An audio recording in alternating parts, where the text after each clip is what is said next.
और हमने मोदी रोजगार दो मांग लिया तो गुनाह कर दिया। और क्यों ना मांगे हम मोदी जैसे रोजगार? जब सरकार आई थी तो लोगों ने कहा था, मोदी ने कहा था, मोदी मुझे वोट दो, अब की बार मोदी सरकार आएगा तो मोदी ही। तब डिसेंसी कहां चली गई थी? तब भारत सरकार का नाम बदल के मोदी सरकार क्यों रख दिया गया था? उस वक्त मोदी जी ने अपने नाम के आगे चौकीदार क्यों लगा लिया था? क्या एक देश के वर्तमान प्रधानमंत्री को चौकीदार लगाना शोभा देता था? और हमने कह दिया मोदी रोजगार दो तो यह गलत हो गया। और क्या मैंने पिछले 5 साल के कार्यकाल में बेरोजगारी पे वीडियो नहीं बनाया?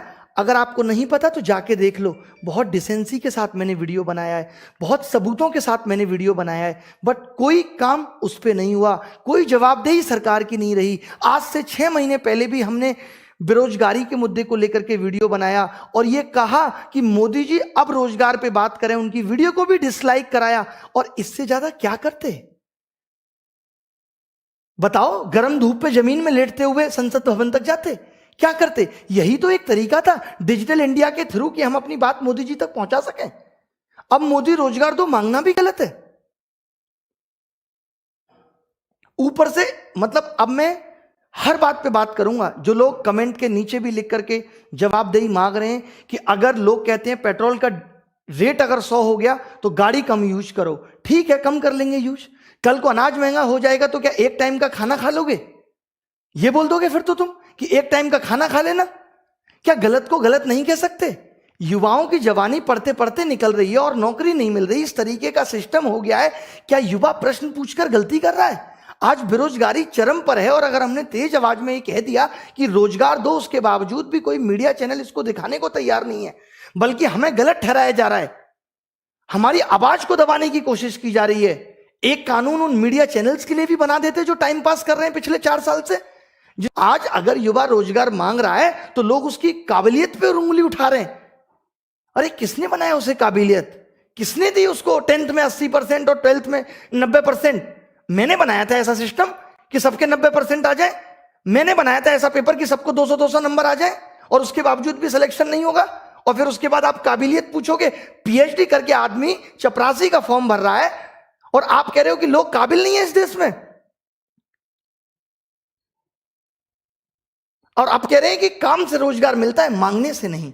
तो आप भी वोट नहीं मांगते, आप भी ये नहीं कहते कि वोट दो मोदी सरकार ही आएगी, अब की बार मोदी सरकार। आपने भी तो वोट मांगा था। अब अगर हम आपसे कह रहे हैं कि हमें हमारा हक वापस दे दो, आपने वोट क्या क्या कि मांगा था? यही कहा था कि 2 करोड़ रोजगार देंगे। आप पिछले 8 साल में बता दो अगर आपने 2 करोड़ रोजगार दिए। ये तो रोजगार भी वो गिनवा रहे हैं कि अगर स्किल इंडिया के तहत इन्होंने 4 लोगों को दर्जी बनाना, कपड़ा सिलना सिखा दिया तो जो लोग दर्जी बन गए वो भी अब रोजगार में गिने जाएंगे, क्योंकि उससे पहले तो देश में दर्जी होते ही नहीं थे। स्किल इंडिया के बाद ही तो देश में दर्जी आए। आप अपने चुनाव के रिजल्ट का 40 दिन इंतजार करो, पागल हो जाते हो। न्यूज चैनल अगर दिखाएं तो जब तक एग्जिट पोल पे ही आपकी निगाह रहती है कौन जीत रहा है। अगर आपका रिजल्ट 4 महीने भी पोस्टपोन कर दिया जाए ना तो दिमाग की दही हो जाएगी आपकी। हम 4-4 साल से रिजल्ट का इंतजार कर रहे हैं। 2015 में नहीं हुआ घोटाला, 2016 में नहीं हुआ, 17 का पेपर लीक हुआ, 1.5 साल तक मुद्दा चलता रहा, जमीन पे प्रोटेस्ट हुआ, तब जाके ये गुस्सा भटका है। अब बात रुकेगी नहीं, अब बात थमेगी नहीं। चाहे रेलवे हो, चाहे एसएससी हो, चाहे बैंक हो, चाहे शिक्षकों की भर्ती हो। आपको भी पता होगा जब कोई भर्ती निकलती है तो उसके लिए बजट पहले आवंटित हो जाता है और ये भर्ती निकलने के बाद उन भर्तियों को 4-4 साल तक टाल देते हैं। आपको पता है कि वो बजट कहां इस्तेमाल होता है? कभी सोचा आपने? भर्ती निकलने से पहले बजट आवंटित हो जाता है। उसके बाद जो उतने लोगों की 4 साल में शिक्षक भर्ती मुश्किल से हुई यूपी में, और उसके बाद 28,000 पद आज भी रिक्त हो गए, वहां कट ऑफ पहले जारी हो जाती है। वहां अलग सिस्टम है, वहां युगांडा के रूल चल रहे हैं कि कट ऑफ पहले ही बता देंगे। यहां कट ऑफ 80% से ऊपर जा रही है एसएससी में। देश का बेड़ा गर्क हो गया है सिस्टम में। यह सच बात है। अगर आप गहराई में सोचोगे, आज अगर सभी विद्यार्थी अपने माँ बाप को ये बातें बताएं, ये वीडियो सुनाएं, तो उनको भी समझ में आ जाए कि कितना बड़ा गड्ढा हो गया इस एजुकेशन सिस्टम में, जिसको भर पाना अब मुश्किल है। सरकार जब तक ये सारे बैकलॉग क्लियर नहीं करेगी, जब तक सरकार अपनी पॉलिसी के बारे में नहीं बताएगी कि एजुकेशन सिस्टम पे वो क्या पॉलिसी बना रही है, तब तक ये थमने वाला नहीं है। मोदी रोजगार दो का ट्रेंड का सिर्फ इतना मतलब है कि सरकार को ये चेतावनी दी जा रही है कि हमारे बारे में सोच लो, हमारे बारे में बात करो, हमें बताओ कि आप हमारे बारे में क्या सोच रहे हो। अभी 4-5 महीने पहले आपने सीईटी की लॉलीपॉप देके हमें थमा दी, आपने बताया सीईटी में क्या करोगे, उसके बाद आपका कोई नोटिफिकेशन आया कि आप सीईटी में क्या करोगे।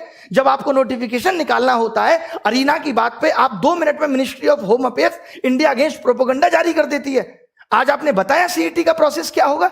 एसएससी एक ऐसा एग्जाम है जहां आप 7 महीने में सब कुछ क्लियर कर सकते हो कि हम फॉर्म निकालेंगे 2 महीने के अंदर प्री का एग्जाम लेंगे, उसके 3 महीने के बाद मेंस का एग्जाम लेंगे और 3 महीने बाद आपका सिलेक्शन फाइनल देके कह देंगे कि 4 महीने बाद ज्वाइनिंग के लिए आ जाना।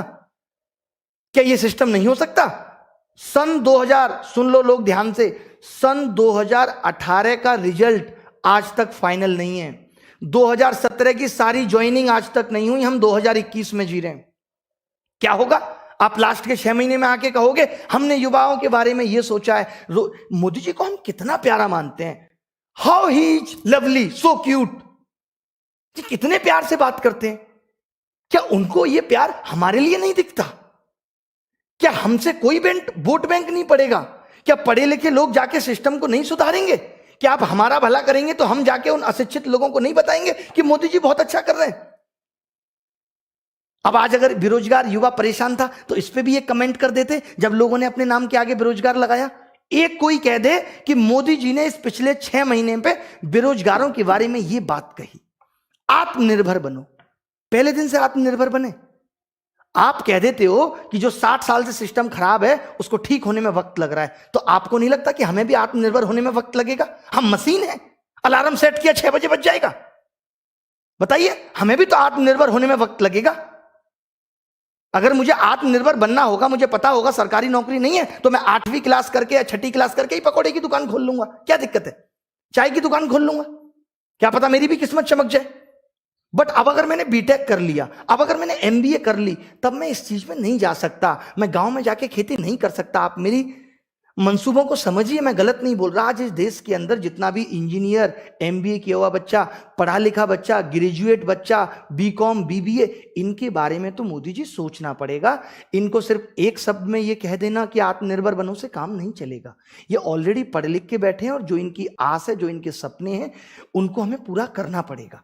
हम कराएं तो सही एग्जाम। मान लेते हैं आप कह दो कि सरकार के पास उतनी फंडिंग नहीं है। अच्छा, आज लोग कहते रहते हैं सरकार ने वहां पैसा लगा दिया, आपने घर से लगा दिया।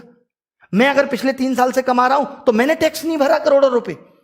लोगों का टैक्स का पैसा ही तो पहुंच रहा है और उसको लोगों में बांटने के लिए कह रहे हैं। अपने पैसे को आपके थ्रू बांटने के लिए कह रहे हैं कि अपना कमीशन काट के बांट दो, तो हम गुनहगार हैं, हम गलत हैं?